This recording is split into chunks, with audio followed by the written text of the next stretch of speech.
지난 한 주 건강하게 보내셨습니까? 여러분의 건강을 책임지는 TV닥터 인사이드 박동원입니다. 암 치료를 받아보신 적이 있으십니까? 수술도 받고 방사선 치료도 받고 하지만 암 환자들의 절반은 항암 치료를 받게 되십니다. 그런데 이 항암 치료가 종류도 너무 많고 어렵습니다. 그래서 오늘 정리해드립니다. 항암제는 1세대, 2세대, 3세대가 있다고 하고요. 어떤 분은 한 가지만 쓰기도 하고 어떤 분은 세 가지를 다 쓰시기도 합니다. 엊그제 나온 따끈따끈한 항암제도 있습니다. 자, 조금 복잡하긴 하지만 알아두시면 분명히 도움이 될 거예요. 친절한 오늘의 닥터께 설명을 부탁드리도록 하겠습니다.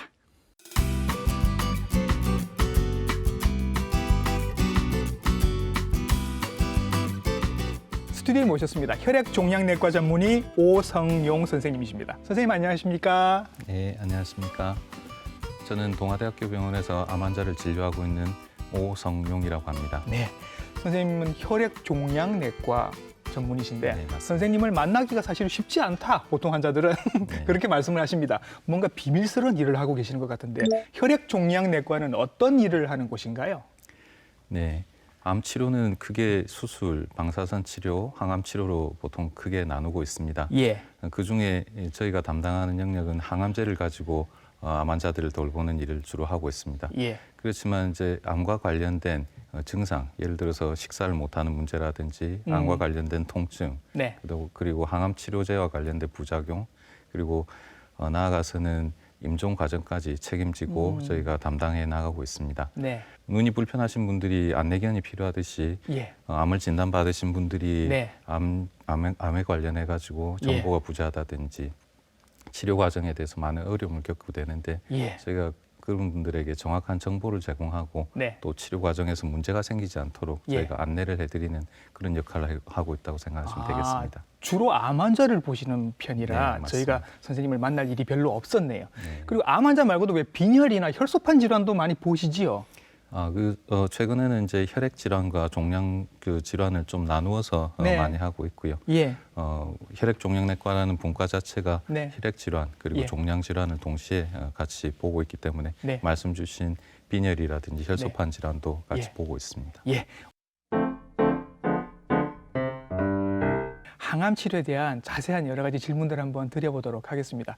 처음에 말씀을 드렸는데요. 항암제는 1세대, 2세대, 3세대 이렇게 나눈다고 말씀을 드렸습니다. 1세대는 한 100년쯤 된 아주 오래된 약인가요, 그럼 선생님? 그렇게 세대가 1세대라고 해서 아주 오래된 치료는 아닙니다. 예. 우연히 이제 질소 화합물 자체가 암에 효과가 있다고 발견된 것이 불과 한 70년 정도밖에 되지 않습니다. 70년밖에 안 됐어, 네. 1세대가. 네. 아, 그리고 예. 이런 약제들이 처음에 개발이 되고 나서 네. 어떤 원리로 약이 작용하는지에 대해서도 알게 된 지도 얼마 되질 않습니다. 예. 1세대 세포 치료제라고 하는 것은 세포 독성 치료제라고 생각을 하시면 되겠습니다. 세포 독성. 네. 세포의 독이다. 네. 예, 예.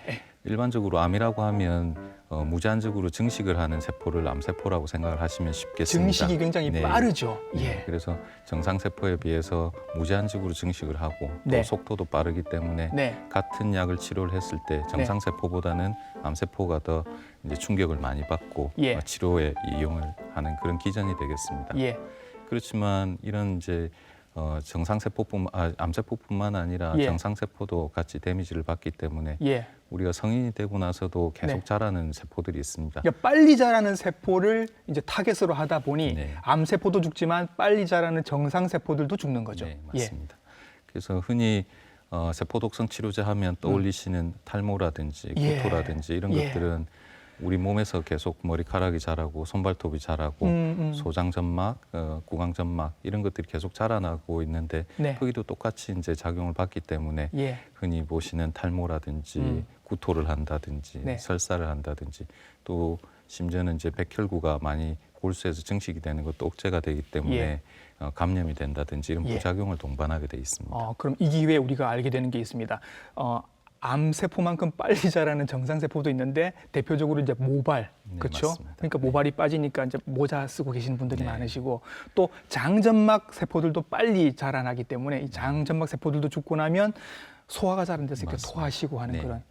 그다음에 그 골수가 또 억제가 된다고. 네, 그죠? 맞습니다. 그렇게 되면 이제 백혈구가 안 나와서 네. 감염에 잘 걸리게 맞습니다. 되고. 요런 부작용들이 이제 1세대 항암제들의 부작용. 네. 그럼 선생님, 1세대는 이제 그걸로 개발이 끝난 겁니까? 지금도 계속 개발이 되고 있습니까? 그렇지 않습니다. 1세대 항암제는 지금도 항암 치료의 근간이 되고 있는 예. 치료제라고 보시면 되겠습니다. 예. 그래서 가급적이면 부작용이 없는 치료제 네. 그리고 조금 작용 기전을 조금씩 달리해가면서 지금도 세포 독성 치료제는 계속 개발되고 있습니다. 예. 그렇게 이제 1세대 항암제를 이해를 하시면 될 것 같고요. 이걸 이제 굳이 뭐 군사용으로 치면 융단 폭격하는 것 정도로. 맞습니다. 그죠? 정확한 표현이라고 예, 보시면 예. 되겠습니다. 그냥 네. 적군하고는 안 가리고 그냥 이렇게 막 융단 폭격을 확 이렇게 하는 그런 식으로 이해를 하시면 될 것 같습니다. 1세대 항암제의 부작용들을 우리가 이제 알았습니다. 이런 부작용이 없는 약들을 의사도 원하고 환자들도 원하겠죠. 그래서 나온 게 2세대인 것 같습니다, 선생님. 네. 2세대는 어떤 약인가요? 네. 방금 말씀하셨듯이 많은 과학자들도 그렇고 의사들도 그렇고 어떻게 하면 정상세포에는 영향을 주지 않고 예. 암세포에만 영향을 주는 그런 치료제를 개발할 수 있을까? 여기에 대한 개념은 뭐 이미 오래전부터 많이 고민을 하고 있었습니다. 네. 그러다가 암이 발생하는 특정적인 유전자 돌연변이라든지 네. 유전자 돌연변이 때문에 생기는 단백질이라든지 네. 거기를 타겟으로 하는 어. 표적 치료제가 2000년대 들면서 이제 나타나기 시작을 했고요. 예, 이건 뭔가 융단 폭격이 아니라 유도탄 미사일 같은, 그죠? 맞습니다. 딱 거기만 타겟으로 가서 네. 맞추는. 네. 네, 그런 약. 그래서 2001년도에 아주 획기적인 사건이 나타나게 되는데 예. 그게 첫 번째가 만성 골수성 백혈병에 사용된 글리백이라는 약이 되겠습니다. 이때 정말 선생님 그때 난리가 났었습니다. 저도 기억이 나는데 이게 정말 기적 같은 약이 나왔다고 얘기가 들렸고 만성 골수성 백혈병은 사실 굉장히 포기하는 병 아니었습니까? 그때만 해도. 예. 이 약이 나오기 전까지 만성 골수성 백혈병은 골수 이식이라든지 네. 아주 강력한 항암제를 치료를 해서 네. 사용을 하게 되었는데요. 예. 그렇다고 하더라도 완치율이 40%에서 50% 정도밖에 되지 않았습니다. 예. 근데 이 약이 나오면서부터 이 약은 이제 먹는 알약이거든요. 네. 먹는 알약을 하나 먹었는데도 불구하고 지금까지 현재 10년 생존율이 거의 90%를 넘어가고 있습니다. 그 정도예요? 네. 예. 그래서 치료 자체의 패러다임을 완전히 다 변화시킨 약제가 되겠습니다. 그러면 선생님 이 글리백을 지금 계속 드시는 만성 골수성 백혈병 환자는 이 약을 얼마나 지금 드시고 계시는 거예요? 지금은 이제 계속해서 이제 혈압약이라든지 고혈압약이라든지 예. 당뇨약처럼 꾸준히 이제 복용하는 걸 일단은 권하고 있습니다. 계속 드셔도 됩니다. 네, 권하고 있습니다. 근데 이제 오랫동안 드시다 보니까 이 약제가 어느 정도까지 쓰고 중단해야 될지에 대한 연구를 지금 하고 있습니다. 예. 네, 그래서 아주 치료 효과가 좋아서 너무 오랫동안 이제 이 완전히 병이 없는 상태가 유지된 경우에는 예. 지금 몇몇 환자들을 대상으로 해서는 중단하는 연구를 진행을 하고 있습니다. 저같이 잘 모르시는 분들은 이제 만성 골수성 백혈병 하면 옛날에 드라마에서 주인공들 죽을 때 생기는 병.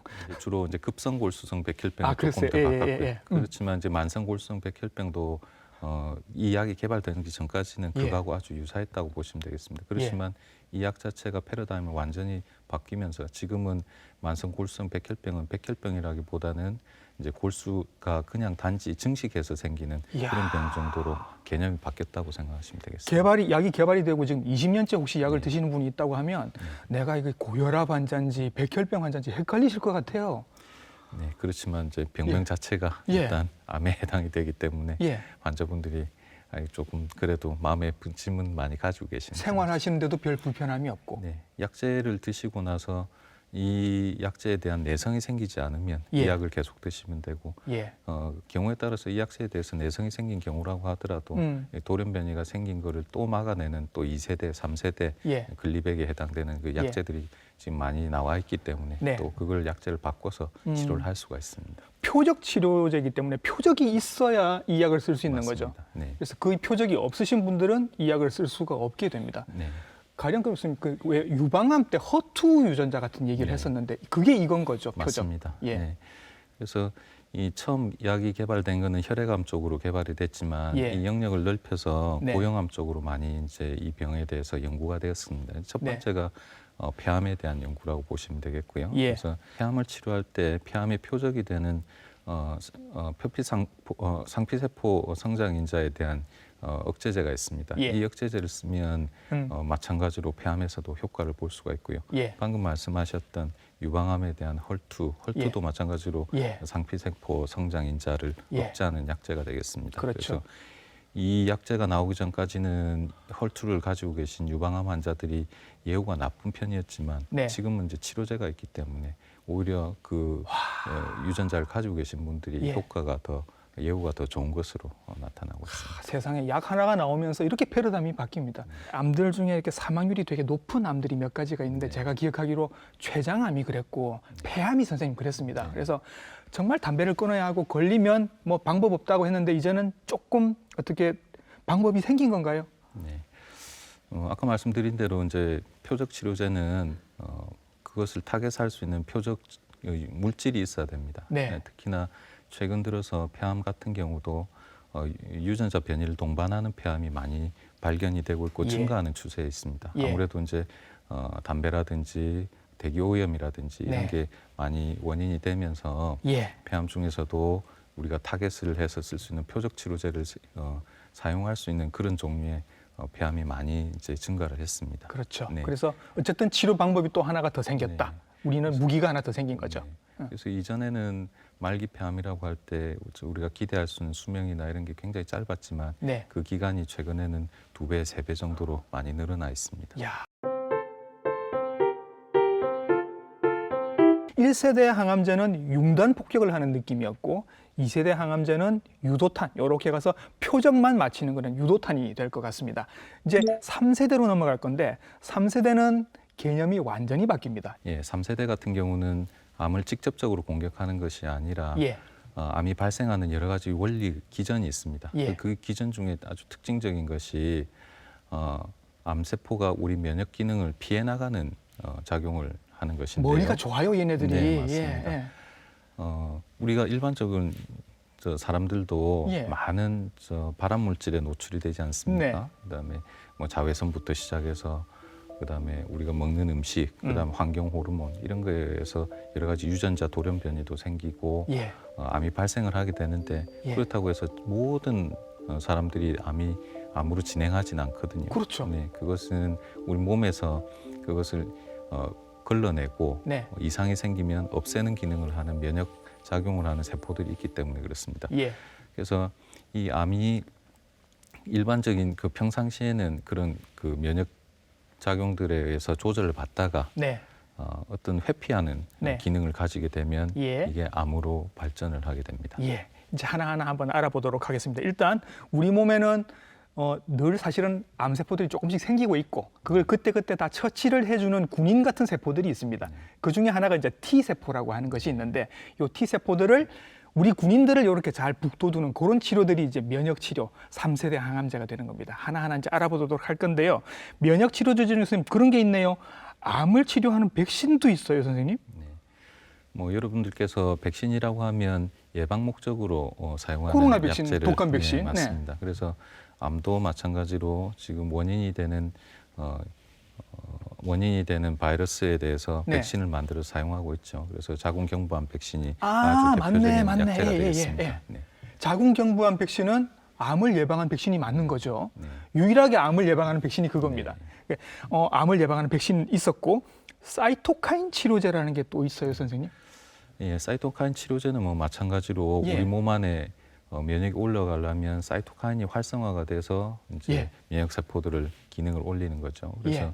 인터루킨이라든지 예. 인터페론이라든지 예. 이런 것들이 아마 여러분들께서 한 30년 전에 한번 들어보셨을 거라고 인터페론 생각합니다. 주사 뭐 이런 네, 얘기 들은 것 맞습니다. 같아요. 예. 근데 이제 안타깝게도 인터페론이라든지 인터루킨은 암에 대해서 특징적으로 반응을 해서 면역을 올린 게 아니라 전반적으로 몸 전체에 대한 면역을 올렸기 때문에 오히려 예. 부작용이 더 많이 아하. 나타났던 케이스가 있습니다. 예, 예. 네. 그거에다가 또 뭐 항체에다가 약물을 이렇게 붙여서 네. 옮기는 게 있다면서요. 네.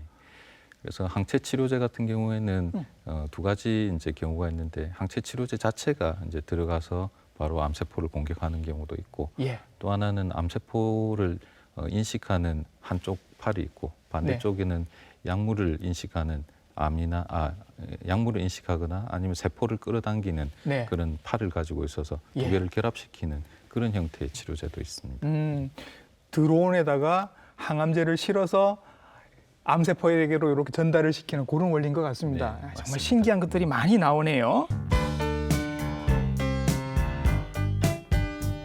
이제 본격적으로 많이 쓰고 있는 면역 항암제를 한번 알아보도록 하겠습니다. 제일 먼저 나오는 게 면역 관문 억제제라는 약입니다. 이름이 좀 어려운데 원리부터 좀 설명을 해주실까요, 선생님?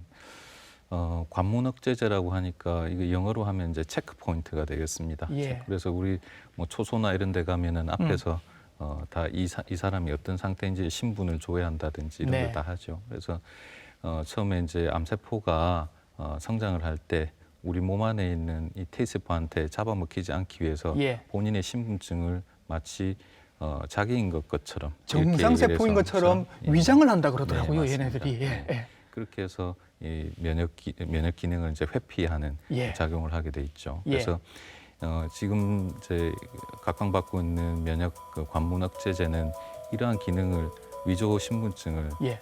가려내서 만나지 못하게 네. 해서 우리 저 T 세포가 네. 활성화되는 예. 그런 오래 잠자지 않고 다시 활성화되는 역할을 해주는 그런 약제가 되겠습니다. 그렇죠. 그러니까 옛날에는 암세포를 직접 공격했는데 지금은 암세포를 공격하는 면역 항암제는 그런 게 아니라 우리 군인들을 그렇죠. 네, 우리 맞습니다. 군인들을 조금 더 북돋아주고 요 중간에 잘못된 관계를 끊어주는 네, 그런 맞습니다. 역할을 하는 겁니다. 네. 지미 카터 대통령이 이 약을 뭐 투여를 받았었다고요? 네. 이 약제가 물론 이제 임상연구를 통해서 네. 충분히 이제 효과가 증명된 거지만 아무래도 이제 인플루엔서나 이런 것처럼 아주 임팩트 있게 일반인들한테 다가오는 것은 2015년도에 예. 지미 카터 대통령이 이 약제를 치료를 받고 네. 완치가 되었다는 기자회견을 하면서부터입니다. 그래서 예.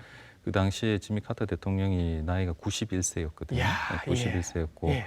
진단받은 암이 흑색종, 그리고 흑색종. 흑색종이 간하고 뇌에 전이가 돼 있던 상태였습니다. 사실상 연세나 전이 상태를 보면 포기할 만한 상태였는데 네, 그럼에도 불구하고 지금 이런 새로 개발된 면역 관문 억제제를 치료를 받고 예. 1년 만에 본인의 이제 몸 안에서 암세포가 다 없어졌다는 기자회견을 한 거죠. 예. 그리고 뭐 잘 아시겠지만 지금까지 뭐 돌아가셨다는 얘기를 들어본 적이 없으시죠. 그래서 잘 유지를 하고 있는 상태. 지미 카터 대통령은 흑색종이었습니다. 네. 다른 암 또 어떤 암에 이 면역 관문 억제제를 쓸 수 있나요? 그래서 일반적으로 생각할 때 처음 우리가 세포 독성 항암제 잘 듣지 않았던 항암제 중에 어떤 게 면역하고 관련이 있을 거라고 추론했던 몇 가지 암들이 있습니다. 예. 그래서 아주 대표적인 게 흑색종이었고요. 예. 그다음에 신장암, 네. 그 위에 폐암, 폐암. 네. 최근에는 위암 네. 이런 식으로 점점 자리를 넓혀가고 있습니다. 예.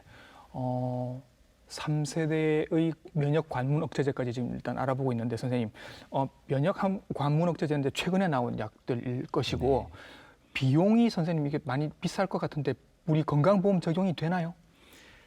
지금 우리나라에서 적용받고 있는 건강보험 약제들은 예. 기본적으로 생존율이라든지 이런 네. 거에 대해서도 임상연구를 통해서 확인이 된 약제들을 건강보험을 통해서 이제 적용을 해주고 있습니다. 예. 그래서 방금 말씀드렸던 1세대 세포독성 항암제, 네. 그다음에 표적 치료제 중에서도 폐암이라든지 유방암이라든지 위암이라든지 이런 예. 데서 생존율이 증명이 된 것, 예. 그다음에 3세대 관문 억제제 중에서도 마찬가지로 흑색종, 신장암, 폐암 이런 데는 이미 보험 적용이 되고 있고 널리 사용이 되고 있습니다. 예. 그러면 비용의 부담은 좀 덜어 주실 것 네. 같고 이 약을 얼마나 오래 먹어야 되나요?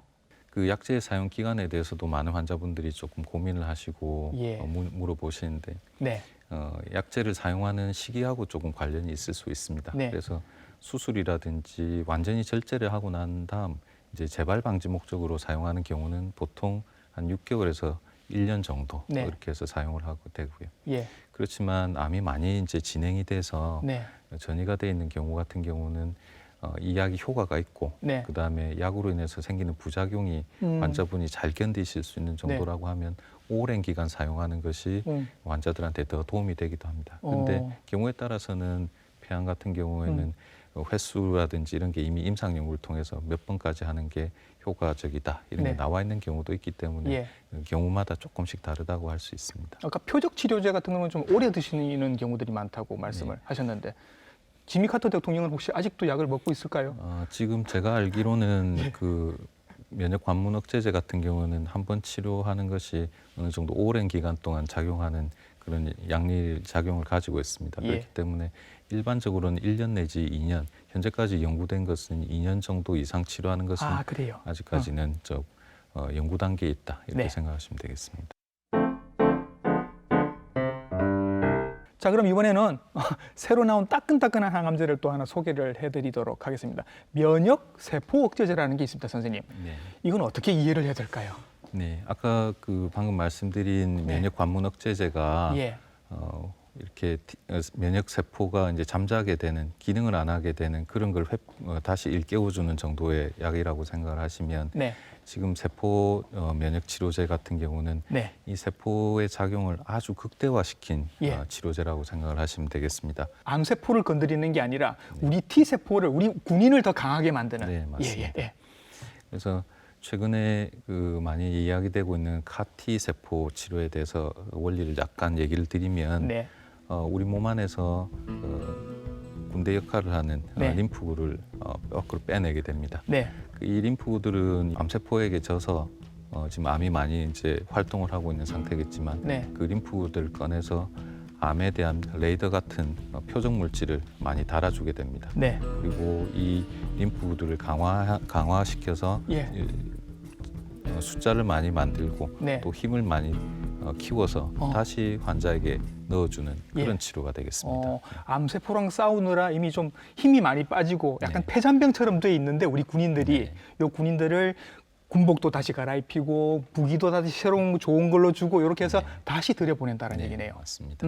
그러면 선생님 이게 몸 밖으로 나와서 다시 무기를 교체해서 새로 넣어주는 거예요. 네. 그러면 혈액 투석하는 거 비슷한 것 같은 느낌이 드는데. 네.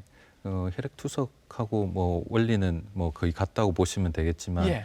흔히 생각하실 때 이제 헌혈이나 이런 걸 더 많이 하시게 될 거니까 네. 헌혈할 때 이제 성분 수혈이나 이런 걸 성분 헌혈 같은 걸 많이 하시게 될 겁니다. 예. 그래서 몸 안에서 혈소판이나 아니면 적혈구를 빼내서 예. 이제 그 부분만 이제 밖으로 이제 추출하는 거죠. 근데 예. 이제 이 림프구 같은 경우는 백혈구 안에 같이 있기 때문에 백혈구를 빼내서 네. 그 안에 들어있는 림프구를 조작을 하는 예. 그런 기술이라고 생각하시면 됩니다. 그래서 음. 그거를 한 달간에 걸쳐서 열심히 이제 배양도 하고 예. 표적 물질도 붙이고 예. 그렇게 해서 다시 넣어주는 겁니다. 이런 신박한 치료를 선생님 지금은 어떤 암에 쓸 수 있습니까? 네. 지금 나와 있는 카티 치료제는 2011년부터 임상이 이제 시작이 됐고요. 예. 2017년도에 미국 FDA에서 승인을 받았습니다. 예. 대상이 되는 것은 소아의 급성 림프구성 백혈병의 승인을 받았고요. 소아백혈병 중에 네. 제일 흔한 거. 예. 네네. 그리고 치료를 했는데 잘 반응을 안 하는 림프종, 네. 광범위 큰 비세포 림프종의 성인 같은 경우는 네. 승인을 받아서 지금 사용이 되어지고 있습니다. 그래서 국내 같은 경우는 작년이죠. 2021년도 5월 달에 네. 이제 사용이 승인이 됐고 예. 그다음에 보험이 적용이 된 것은 올해 4월, 2022년 4월에 보험이 적용이 돼서 예. 아까 말씀드린 두 가지 질병에 대해서 지금 사용이 가능한 상태입니다. 정말 따끈따끈한 항암제인 것 같고요. 그러면 선생님 주로 혈액암에 지금 쓰고 있는 건데 이게 뭐 위암이나 폐암, 간암 같은 데는 아직 못 쓰고 있나요? 네, 뭐 사용을 못 하고 있다는 것은 아직까지 이제 거기에 대해서 정확한 자료가 예. 다 나오지 않았다는 얘기겠죠. 그래서 예. 그렇지만 지금 고형암 같은 경우 우리가 이제 덩어리를 만드는 고형암 같은 경우도 위암이라든지 몇 가지 또 유방암이라든지 이런 데 대해서 임상 연구가 진행되고 있습니다. 그래서 예.